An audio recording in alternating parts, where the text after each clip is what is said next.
Papua New Guinea के फिपिक सम्मेलन में बोले प्रधानमंत्री मोदी, हमारे लिए पूरी दुनिया एक परिवार है, वन फैमिली वन फ्यूचर हमारा मंत्र है।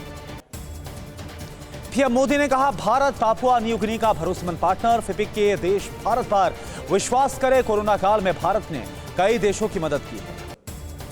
पीएम मोदी ने सोलर अलायंस के साथ सभी देशों से जुड़ने की अपील की। कहा, आपकी अखंडता और संप्रभुता का हम सम्मान करते हैं, भारत विविधता पर भरोसा करता है। पापुआ न्यू गिनी एयरपोर्ट पर पीएम मोदी का भव्य स्वागत हुआ। पापुआ न्यू गिनी के पीएम ने पैर छूकर प्रधानमंत्री मोदी का अभिवादन किया। पीएम मोदी के सम्मान में दिया गया गार्ड ऑफ ऑनर। फिपिक समिट में शामिल हुए PM Modi Papua New Guinea से ऑस्ट्रेलिया जाएंगे। पीएम मोदी यूक्रेनी पोजीशन पर रूस का विध्वंसक प्रहार। यूक्रेन पर क्लाइड बम से हमला किया गया, स्ट्राइक का वीडियो सामने आया। यूक्रेन आर्मी ने बर्डियांस्क पर मिसाइलें दागी। स्टॉर्म शैडो मिसाइल से रूस पर किया विध्वंसक हमला। रूस का दावा, ज्यादातर मिसाइलें हवा में इंटरसेप्ट की गई। बाखमुट विजय पर वैगनर चीफ का बड़ा ऐलान। बाखमुट में एक भी यूक्रेनी सैनिक नहीं है। रूस का दावा, बाखमुट पर रूस का कब्जा।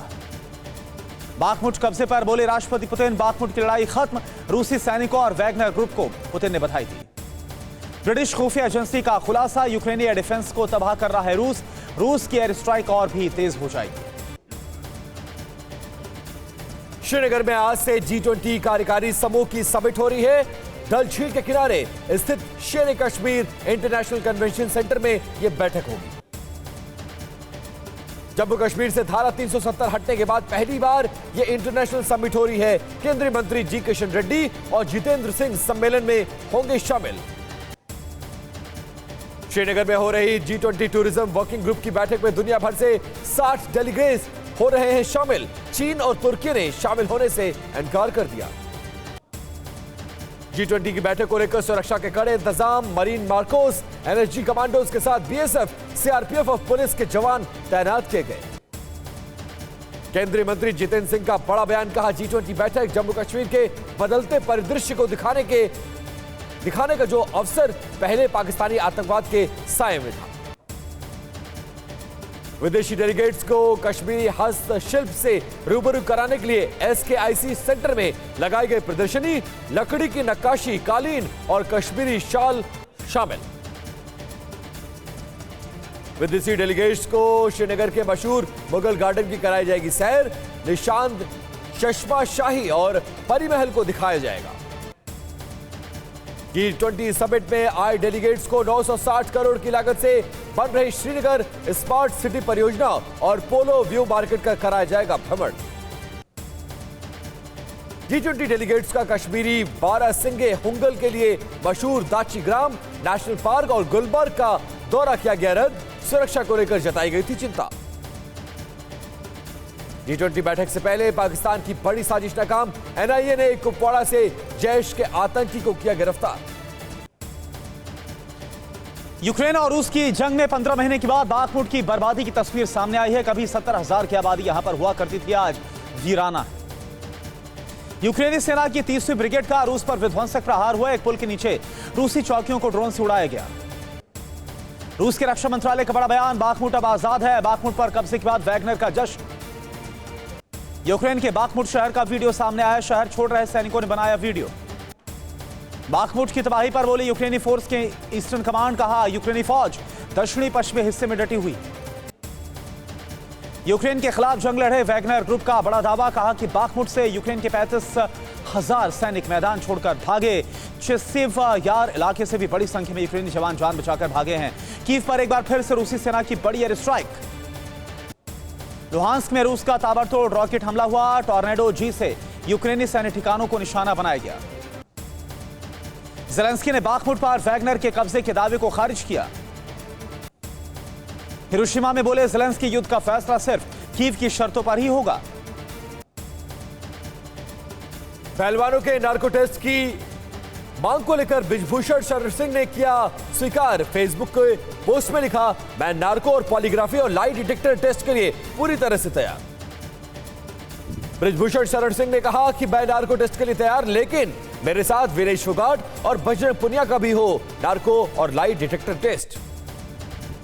खाप पंचायत ने 28 मई को दिल्ली में महिलाओं की महापंचायत कराने का किया ऐलान। कहा, जो महिलाएं फैसला लेंगी उस पर किया जाएगा अमल। प्रदर्शनकारी पहलवानों के समर्थन में हरियाणा के मेहम में हुई खाप पंचायत। 23 मई को पहलवानों के साथ कैंडल मार्च में शामिल होने का किया ऐलान। केंद्र सरकार के अध्यादेश के खिलाफ विपक्षी दलों को एकजुट करने में जुटी आम आदमी पार्टी। 23 मई को कोलकाता में ममता बनर्जी से मिलेंगे केजरीवाल। केंद्र के अध्यादेश को राज्यसभा में रुकवाने के लिए केजरीवाल की बड़ी मुहिम। 24 मई को उद्धव और 25 मई को शरद पवार से मुलाकात कर मांगेंगे समर्थन। 2024 चुनाव में बीजेपी के खिलाफ विपक्ष को एकजुट करने के लिए बिहार के सीएम नीतीश कुमार ने केजरीवाल से की मुलाकात।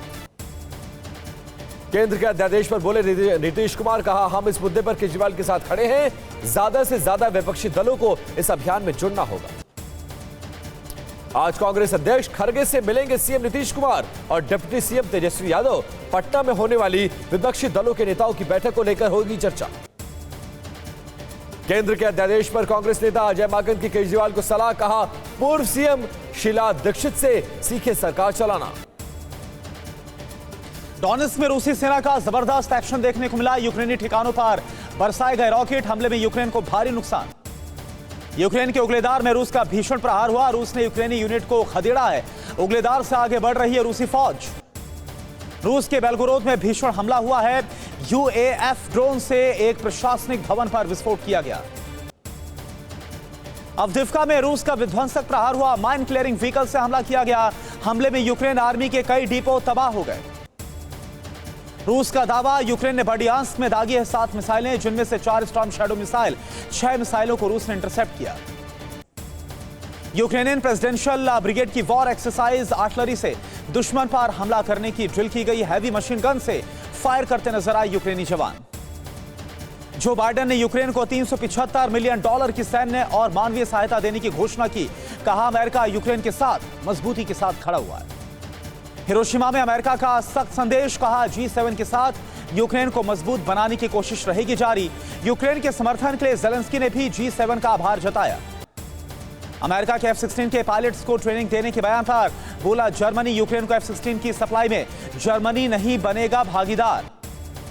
G7 देशों को यूएन महासचिव की बड़ी वार्निंग, विश्व को 2 खेमों में बांटना होगा खतरनाक। दुनिया में बन रहे हैं कोल्ड वॉर के दौर के हालात। जम्मू कश्मीर की पूर्व सीएम महबूबा मुफ्ती का बड़ा ऐलान, कहा धारा 370 के बहाल होने तक नहीं लड़ूंगी विधानसभा का चुनाव। विशेष दर्जे पर बोली महबूबा मुफ्ती, कहा जम्मू कश्मीर संघवाद का सबसे अच्छा उदाहरण था। धारा 370 को निरस्त करके राज्य को कमजोर करने की साजिश की गई। जमीयत उलेमाए हिंद के अध्यक्ष अरशद मदनी ने कहा कि कांग्रेस 70 साल पहले अगर बजरंग दल पर प्रतिबंध लगा देती तो मुल्क बर्बाद नहीं होता। कांग्रेस के बजरंग दल पर बैन के वादे पर अरशद मदनी का बड़ा बयान, कहा अगर फिरका परस्ती पर पहले ही लगाम लगा दी जाती तो फिर उसे ये दिन देखने को नहीं मिलते। मदनी ने कहा कि कांग्रेस की लचीली नीति का खामियाजा देश को भुगतना पड़ा। हमने कहा था आज हमारा खून पी रहे हैं, कल तुम्हारा पिएंगे। आज देखिए मुल्क की हालत क्या हो गई है। मदनी ने बीजेपी पर साधा निशाना। वो कहते हैं कि हमें मुस्लिम वोट की जरूरत नहीं, जिसके लिए हमारे बुजुर्गों ने जान दे दी, उसी मुल्क में हमें जीने का हमसे हक छीना जा रहा है। ओडिशा में पटनायक कैबिनेट का विस्तार आज सुबह 9:50 पर लोक सेवा भवन में नए मंत्रियों को दिलाई जाएगी शपथ। कैबिनेट विस्तार में 4 नए मंत्रियों को शामिल किए जाने की खबर। पूर्व मंत्री नबदास की बेटी दीपाली दास बन सकती है मंत्री। अकोला और अहमदनगर में हुई हिंसा पर शरद पवार का बड़ा बयान, कहा कुछ ताकतें जाति और धर्म में संघर्ष करा रही हैं, उनके खिलाफ हमें खड़े होने की जरूरत है। बशीरहाट में जनसभा के दौरान टीएमसी सांसद नुसरत जहां का विवादित बयान, कहा अगर बीजेपी वाले वोट मांगने आए तो उन्हें लाठी से पीटना। यूक्रेन के जवानों ने रूसी ठिकानों पर जोरदार तरीके से हमला बोला। ग्रेनेड लॉन्चर से यूक्रेनी जवानों ने रूसी सैन्य ठिकानों पर गोले बरसाए। रूस के बेलगोरोद में यूक्रेन की बड़ी स्ट्राइक। यूक्रेनी हमले पर बेलगोरोद के गवर्नर का दावा, बेलगोरोद में रोज 120 हमले कर रहा है यूक्रेन। यूक्रेन को F-16 देने के फैसले के बाद पेंटागन का बड़ा बयान, 4 महीने में F-16 का इस्तेमाल कर सकते हैं यूक्रेनी पायलट्स। वॉर जोन में यूक्रेन आर्मी के घातक हमले का वीडियो सामने आया। ट्रेंच में छिपे रूसी सैनिकों पर ड्रोन से हमला किया गया।